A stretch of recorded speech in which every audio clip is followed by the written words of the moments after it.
Hello viewers, welcome to Diagnostics. Theo here. Today we have a 2005 Ford Freestyle with a 3.0 liter. The customer complaint is that the check engine light is on. The customer also stated that the vehicle has been losing power and it's been running rough ever since the check engine light came on. So the first thing we're going to do is we're going to go inside the car and confirm the customer's complaint. After confirming the customer's complaint, we're going to connect a scan tool to the car so we can find out what kind of trouble codes we have in memory. So once we know what the trouble codes are, then we will know what directions we're going to go to fix this. So let's go inside the car and scan it for some trouble codes. So I'm going to start it so we can confirm the customer's complaint. So just watch that check engine light.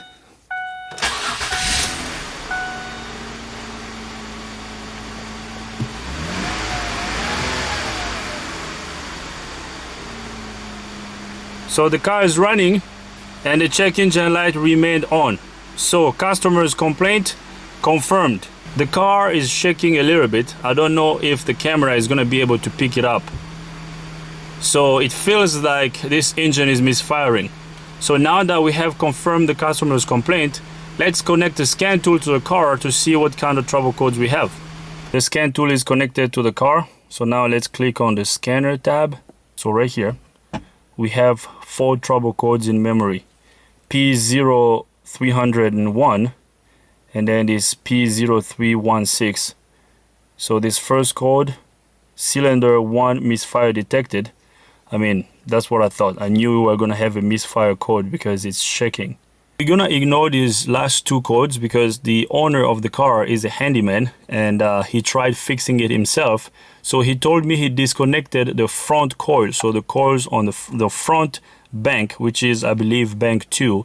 He disconnected them to see if the engine RPM was going to change because he was going to replace the coils and the spark plugs. So he did an engine RPM drop test on his own, but he told me as he did that, nothing changed.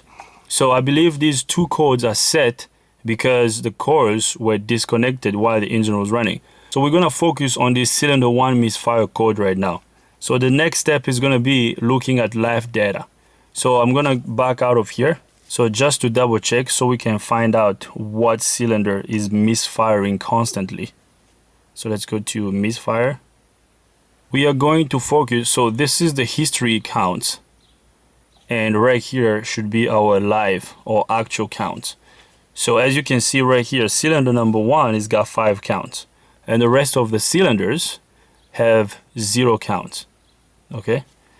And right here on the history, cylinder number 1 is got 49 counts. I'm gonna start it and let's see what happens. Alright, so right here, cylinder number 1 is counting. This is not a dead miss.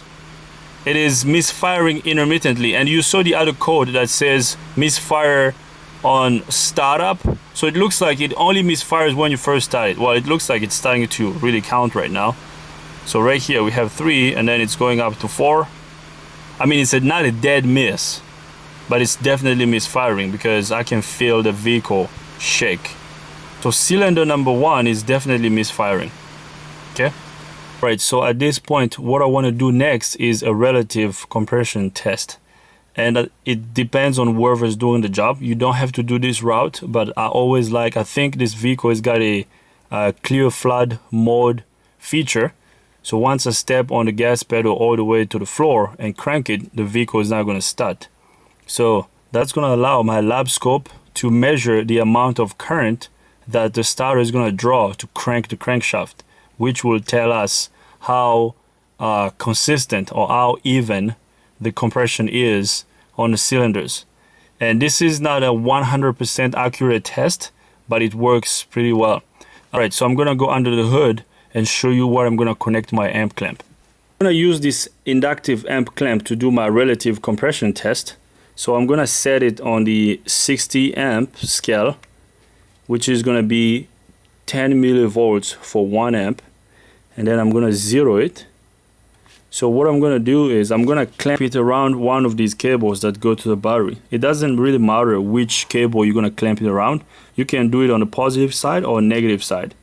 You just have to find if you do it on the positive side, you have to make sure you're clamping it around the positive wire that goes to the starter. I don't know if this is the one, but our negative wire here, we have one negative heavy gauge wire here. So I'm gonna clamp it around this wire, our negative wire.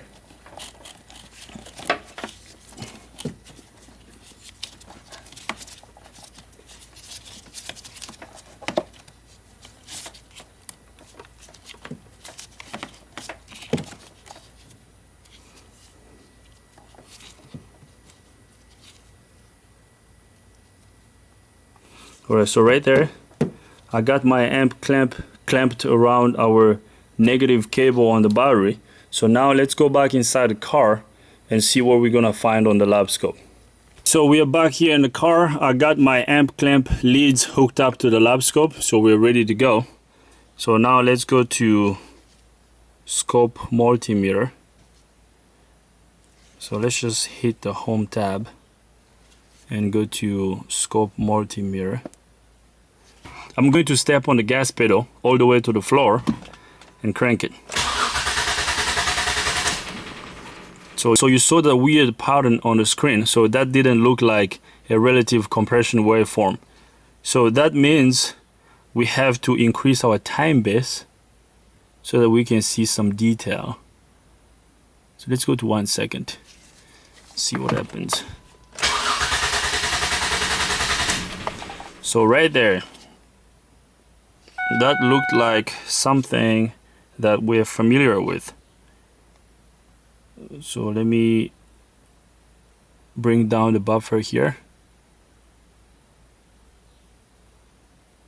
All right, so as you guys can see, our initial current draw, which is typically normal because the starter was off, it was stationary, so it's going to require more current to initially turn it, to initially spin it, and then when it spins, it kind of stabilizes.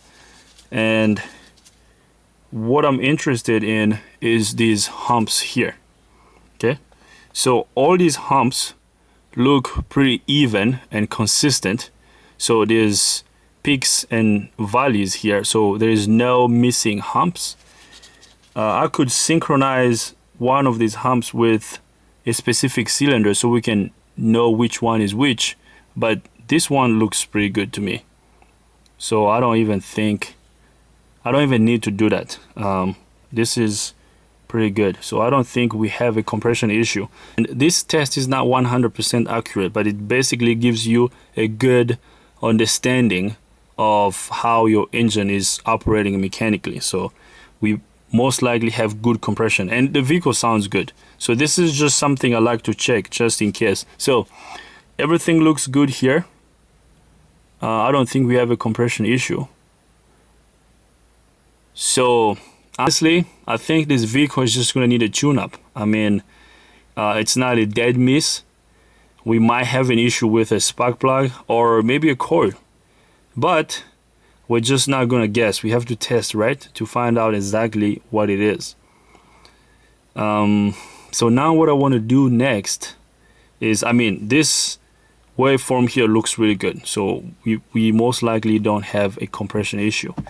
So what I want to do next is I want to test that coil on cylinder number 1. I'm going to use my coil over plug inductive pickup. I'm going to put it on top of the coil to see the secondary waveform of that coil. I'm going to focus on cylinder number 1, which is misfiring. I'm not going to focus on the other cylinders right now. But a misfire can be caused by a couple of things. Usually when a cylinder misfires, it could be caused by a defective coil, a defective spark plug, a defective injector, low compression on that one specific cylinder. And some of the extreme cases can be a stretched timing chain. I've seen stretched timing chains actually, interestingly enough, give you a one cylinder specific code, and most of them give you a random multiple, a P0300 code, but sometimes these can throw you off and give you one specific cylinder that's misfiring, while it could be the timing chain. But I don't think that's the issue. I mean, that's just the extreme, and I'm just, you know, sharing with you some of the things that can cause a misfire. But if we had a timing chain issue or something crazy like that, we would have a dead miss, like it would be missing constantly. But this one is barely missing. Like, so right here, bank 1, and the first cylinder is the cylinder on the passenger side, so next to the passenger side fender.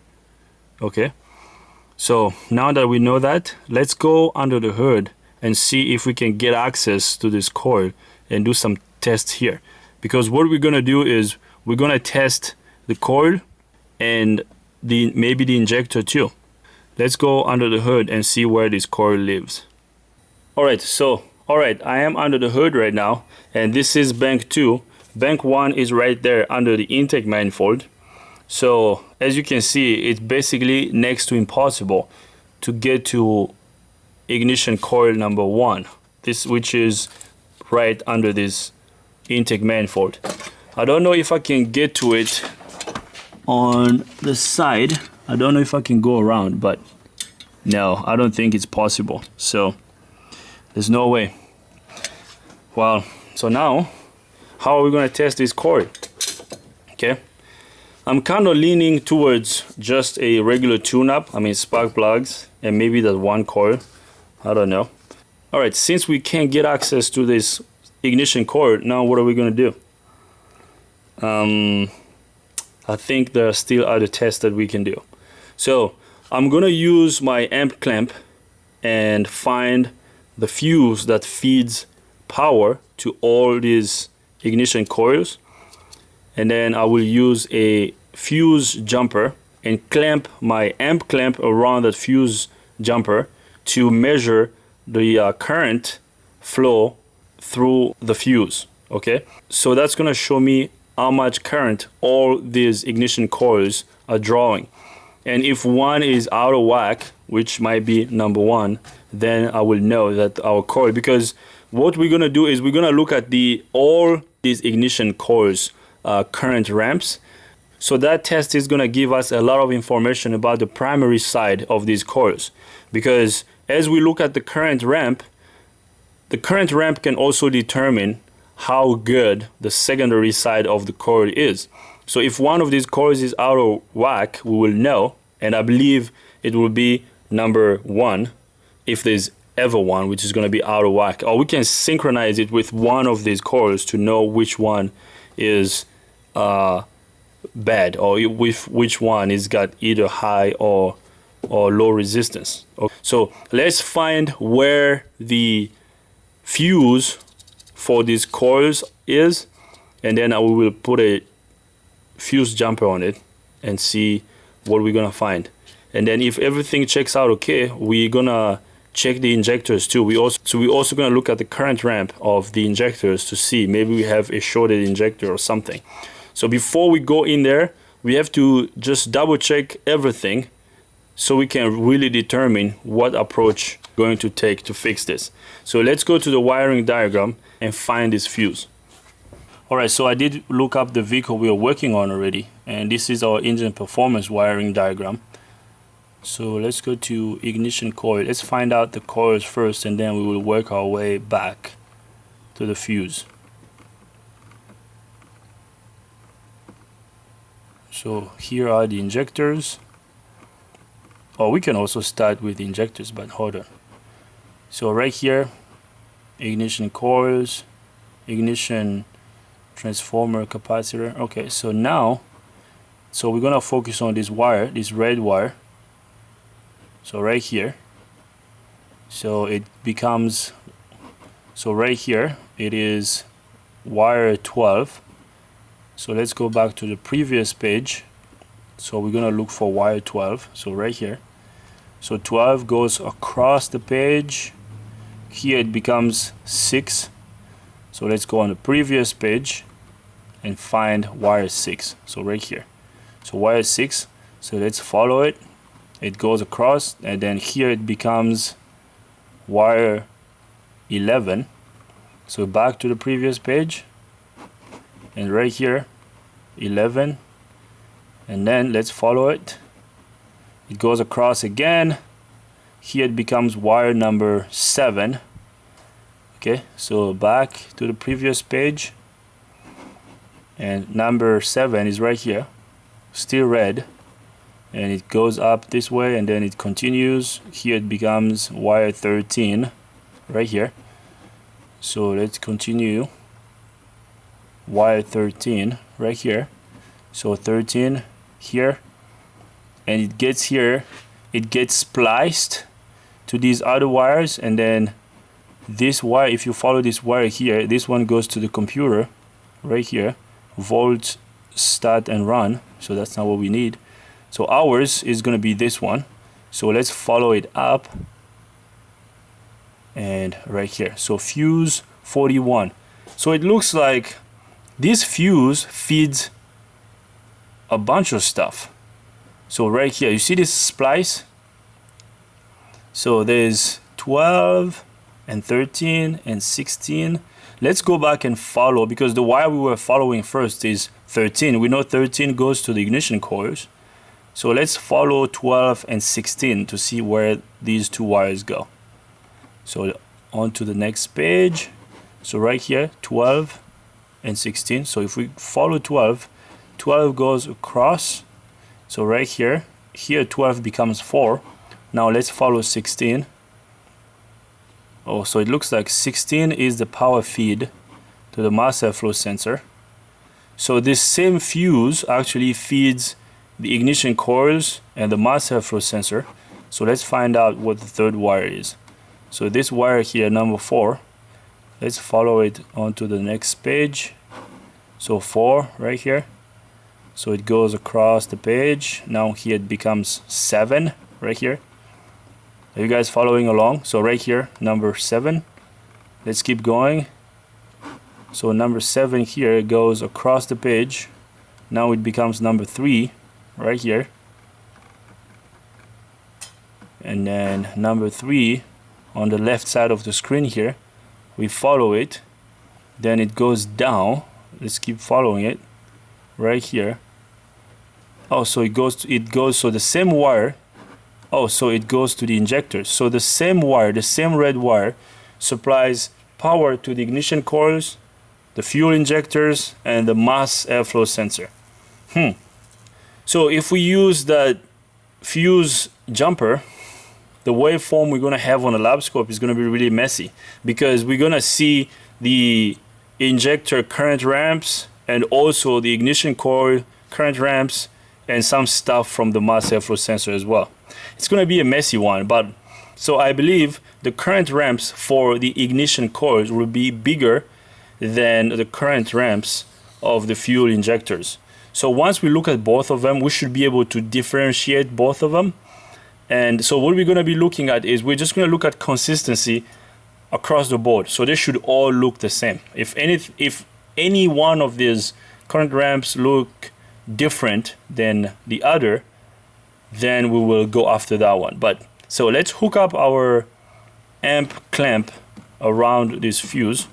So fuse 41, what is it at?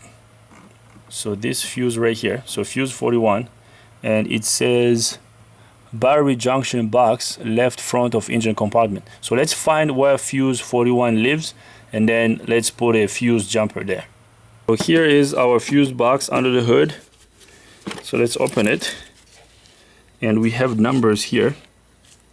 Don't know if you guys can see. So it looks like fuse 41 is this one, and it's a 15 amp fuse. So it looks like it's this guy right here, this blue fuse. And I'm gonna use this fuse jumper. So I'm gonna remove this fuse.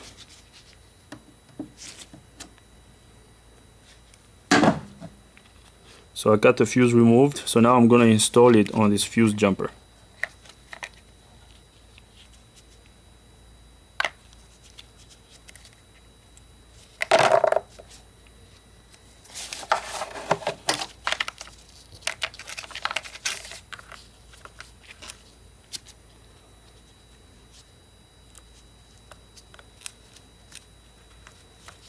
Alright, so the fuse is installed on the fuse jumper. So now let's put it back on its seat right there. So now let's take our amp clamp and clamp it around this fuse jumper.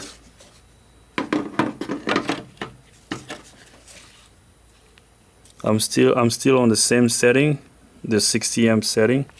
So we gotta zero your clamp first, and then let's clamp it around this fuse jumper. It's right there. So now let's go back to our lab scope, but we have to do this with the engine running, okay? So let's go back in the car and look at the lab scope and see what we're gonna find. Alright, so now I need to tell my lab scope what scale my amp clamp is at. So let's go to 20 amps and let's start it now. Oh, check that out. Check that out. So let's decrease our time base. Let's go to 50 millisecond.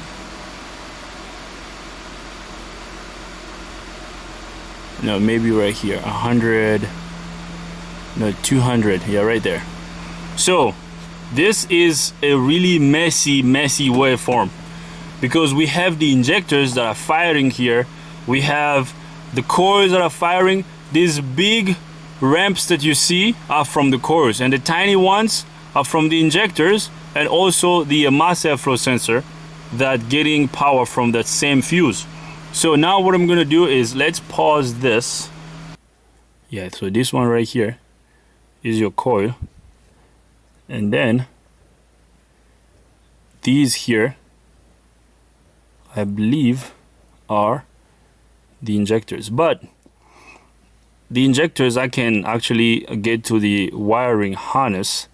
There's actually a connector just by the intake manifold, so I can go to the wire that supplies the red wire that supplies power to all the injectors, and then we can look at the injectors waveform nicely. Okay, so we most likely don't have a bad coil. I mean, based on these current ramps that I see here. Just guys, ignore all this noise, all these other ramps here that you see on the screen. Just focus on these guys right here. So one here, 1, 2, 3, okay, 4, okay. They all look the same, so we're good there. I mean, as far as I can see. So now let's go under the hood and see if we have a spot where we can hook up our amp clamp to the wire that supplies power to the injector, so we can look at the waveform, the current waveform of all the injectors. Alright, so I'm gonna remove my amp clamp from this fuse jumper. So now let's see where the injector's wiring harness is. So right here, this wiring harness is the harness for the injectors, okay? So all the other wires here are the control wires for the injectors, and this red wire is the power feed to the injectors, this wire right here. So, and as I'm looking at all these wires, all of them are different from this wire. I mean, they're different color. And we only have another red wire here, but this one is got a blue trace.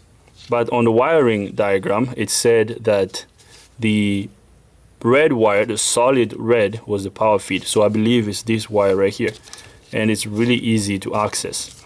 So what I'm gonna do is I'm gonna clamp my amp clamp around this wire. So right there. So I just clamped my amp clamp around that red wire. So let's make sure it's zeroed. And now let's go back to our lab scope and see what we're gonna see.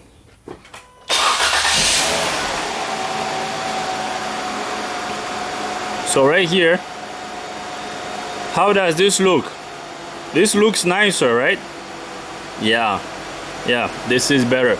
So these are the current waveform or current ramps for all the injectors, okay? So the scope is drawing all the current ramps for all the injectors. So if we want to see all of them, what we need to do is we have to increase our time base. So right here. So basically these are all our injectors. Okay, and as you can see, all the injectors current waveforms or current ramps look the same. Like there's nothing out of the ordinary, or none of these looks different from the others. Okay, so if we pause this, so we have about 1 2 3 4 5 6. So yeah, and then it just repeats. So 1 2 3 4 5 6, and then it repeats. 1 2 3 4 5 6, and then it repeats. So I don't think we have an injector issue. And let's decrease our time base here and see.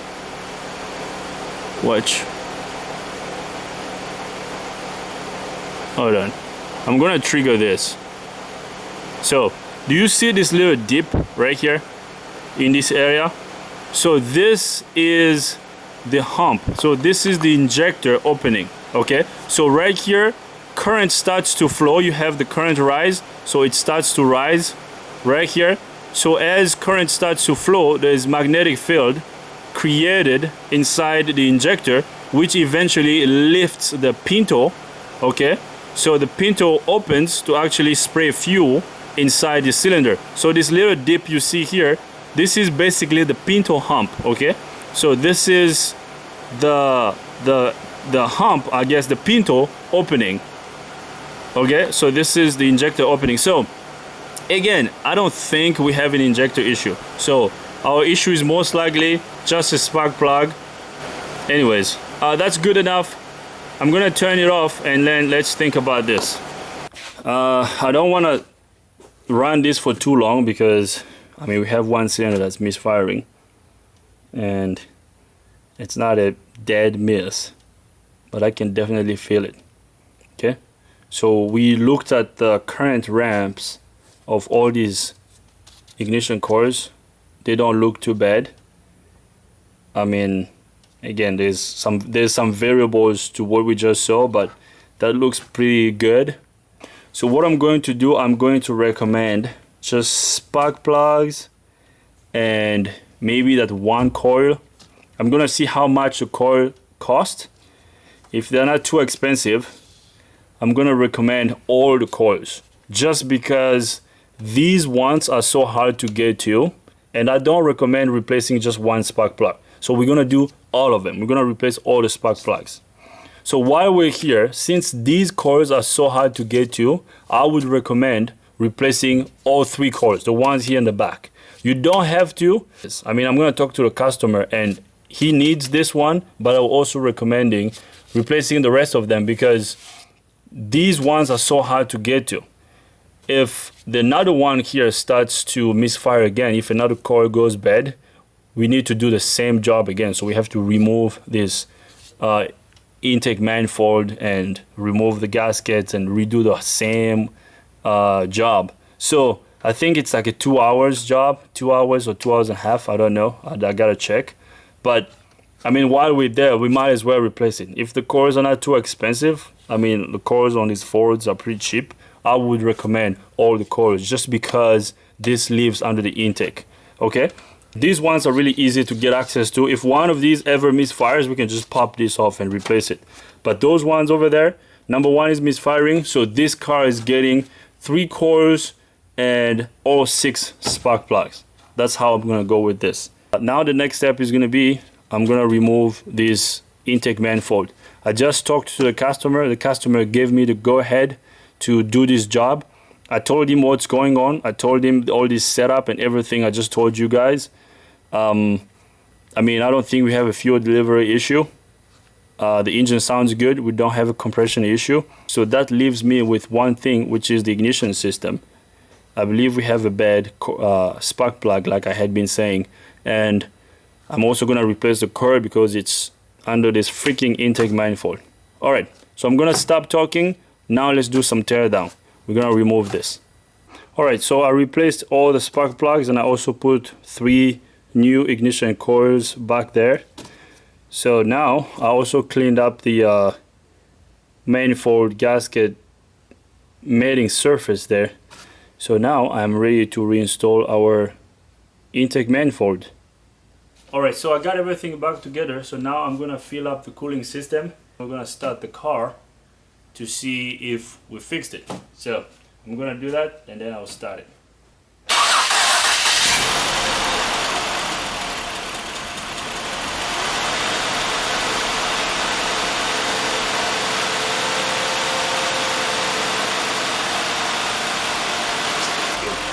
Alright, so the car is running and I don't know if the camera is going to be able to pick it up, but the car is running very well right now. I don't feel a misfire. It runs really smooth. So I'm going to take you guys with me inside the car so that we can connect the scan tool back to it and see if this #1 cylinder is no longer misfiring. I start it again right now. The check engine light is gonna go off because I did disconnect the battery to do all the work I did. So we're not gonna look at the check engine light right now. So let's just look at the scan tool. So let's go to scanner. Let's go to Misfire. So we're gonna focus on cylinder #1 because that's the cylinder that was misfiring. So we're gonna look at this cylinder right here. As you can see, we have 0 counts here, and I started the car before I connected the scan tool to it. So it wasn't missing, because if it were, we would have a history of at least a couple counts. But let's start it and see what happens.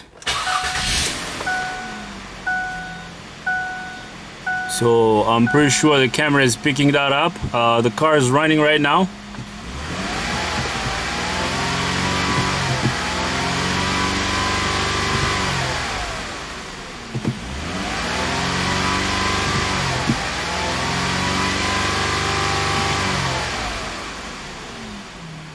So the vehicle runs really smoothly, and as you can see, we no longer have misfire counts, especially on this cylinder right here.